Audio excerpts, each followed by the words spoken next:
Il y a du monde. Tu veux me poser une petite question? T'es qui? Ah, BFM TV veut mon avis? Non. Chez nous récemment, je vous ai vu chez vous. Ouais, mais c'est compliqué hein, pour avoir un droit de réponse chez vous quand même. Hein. Très intéressant. Alors, dites-moi. Je vous écoute. Ça va la famille? Excuse-moi, tu vas bien? Attends, j'arrive, faut que j'aille devant. Est-ce que c'est aujourd'hui le grand retour des Gilets jaunes quand on voit la mobilisation qu'il y a eu ce matin? Eh ben voilà le premier problème de BFM TV.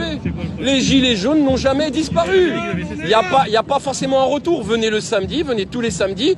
Par samedi, vous avez pratiquement 200 ronds-points qui sont repris. Allez sur le péage de Bandol, allez sur le péage de Saint-Brice-sous-Forêt. Vous allez trouver des Gilets jaunes. Très nombreux aujourd'hui. Oui, très nombreux aujourd'hui parce qu'il y en a beaucoup qui sont montés de province. Mais cette lubie de croire que les Gilets jaunes ont disparu et de ne se rappeler d'eux que quand il y a une merde en France, ça suffit. Je suis le premier témoin aujourd'hui qu'il y a une majorité de Français en colère qui ne portent ou qui ne portent pas de gilets jaunes et les gilets jaunes sont bien présents. Aujourd'hui, c'est la fête du travail. Vous savez, les gilets jaunes ont été pris pour des gens qui profitent des acquis sociaux. Mais ce sont des travailleurs invisibles. Des gens qui travaillent pour 1 200 € par mois, qui ont du mal à boucler leur fin de mois. Et c'est pour ça qu'ils sont dans la rue aujourd'hui, fête du travail, 1er mai. Parce que majoritairement, ce sont des travailleurs, des entrepreneurs qui aujourd'hui suffoquent. Et qui suffoquent depuis 2 ans. Et qui suffoquent encore plus avec aujourd'hui les mesures sanitaires. Les revendications, elles sont toujours les mêmes que des Toujours les mêmes, toujours les mêmes. On est sur une... Mais la crise sanitaire, paradoxalement, ça a été notre meilleur allié. Elle n'a fait que mettre en avant tous les problèmes de loi liberticides que nous sommes victimes depuis 2 ans. Elle n'a fait que mettre en avant aujourd'hui les injustices sociales et fiscales. Elle n'a fait que mettre en avant aujourd'hui, avec l'état d'urgence, le fait que même une démocratie, on n'en a plus. Alors que nous réclamons une démocratie directe et participative. Donc, quand est-ce que nous serons entendus, à défaut de parler des 1% d'un phénomène de violence en termes de manifestation, de s'intéresser à 99% du travail accompli par les Gilets jaunes, par différents groupes, sur la reconnaissance du vote blanc, sur d'autres perspectives en termes de social, en termes de fiscal, de pouvoir s'asseoir autour d'une table, de discuter et peut-être améliorer le quotidien des Français. Le gouvernement a annoncé il y a récemment un calendrier, on va retrouver plein de libertés là dans les prochaines Mais quel calendrier? Le deuxième déconfinement, on était à 3000 lits en réanimation. Ils déconfinent, on en est encore à 4000. Faut arrêter de prendre les Français pour des glands. Aujourd'hui, on a un gouvernement qui se croit supérieur à tout le monde, intellectuellement parlant. Mais tu sais, les gens, ils sont réfléchis. Parce que tous les jours, ils réfléchissent. Alors quand on leur vend un rêve à la télé, parce que M. Macron a décidé de parler et de dire on va libérer les Français, mais à un moment donné, il faut arrêter de prendre les gens pour des teubés.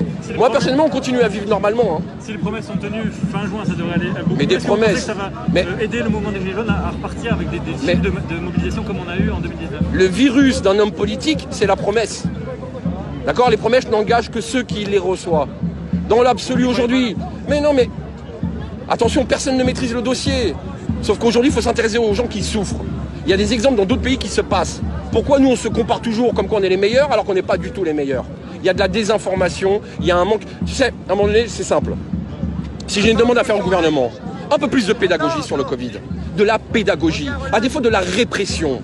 Parce que moi, mon père, il m'a mis des claques dans la gueule pour bien travailler à l'école, c'est pas ce qui m'a empêché de mal travailler. Aujourd'hui, un peu de pédagogie. Vous avez des Français responsables, des gens qui s'occupent de leurs anciens, qui s'occupent de leurs enfants, qui s'occupent de leur travail.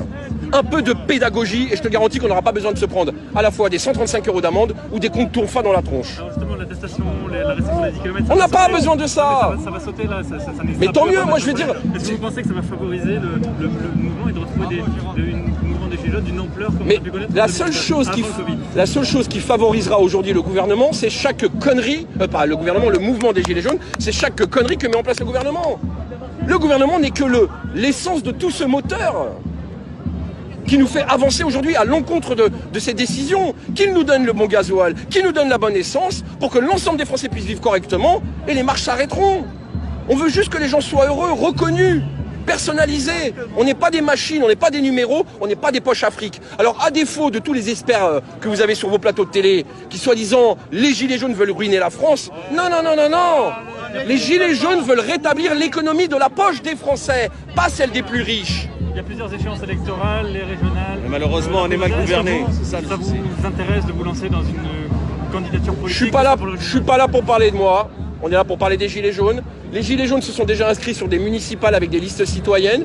La plus célèbre d'entre elles, vous avez Madame Deval qui est sur la mairie de Pontoise. Il y a plein de Gilets jaunes aussi qui ont pu avoir accès. Moi, je trouve ça très bien. Ça nous permet de récupérer un peu les rênes de la politique. Est-ce que vous les incitez à se présenter là sur les élections qui arrivent? Vous savez, moi je suis pas là pour juger, je suis pas là pour donner des ordres aux Gilets jaunes, ils sont libres de faire les choses. Vous avez énormément de groupes qui travaillent justement sur les élections présidentielles qui auront des choses à proposer, sauf que à défendre de tendre les micros et les caméras sur des phénomènes de violence, venez tendre vos micros sur par exemple le syndicat des Gilets jaunes. Vous savez qu'il y a un syndicat des Gilets jaunes ? Vous savez qu'il a pu rentrer chez Amazon, qu'il a pu rentrer à la Fnac, qu'il a pu rentrer chez Carrefour Market. Et le pire dans tout ça, c'est pas Amazon qui casse les couilles au syndicat Gilets jaunes, ce sont les autres syndicats. Parce qu'on fait peur aujourd'hui, parce qu'on veut une autre chose, on veut un autre système, on veut des syndicats qui s'occupent des travailleurs français et de l'ensemble des travailleurs français, qu'ils portent ou qu'ils ne portent pas de Gilets jaunes. Ça vous intéresse de présenter une quelconque candidature régionale à la présidentielle? Moi, je vais m'intéresser de relayer les messages des petits Gilets jaunes, de relayer l'ensemble de la parole des Gilets jaunes. Ça, c'est mon job. Je suis pas leur chef. Dans l'absolu, on essaie de se structurer pour arriver à quelque chose de concret et d'uniforme. Rome, c'est pas fait en un jour. On va prendre la comparaison avec Macron qui, lui, a mis 6 mois pour être président. Mais lui, il a le pognon et les gens derrière. Nous, en tout cas, on n'a rien, mais on va tout faire. Eux, ils ont tout, mais ils n'ont rien fait. Merci. Merci à vous.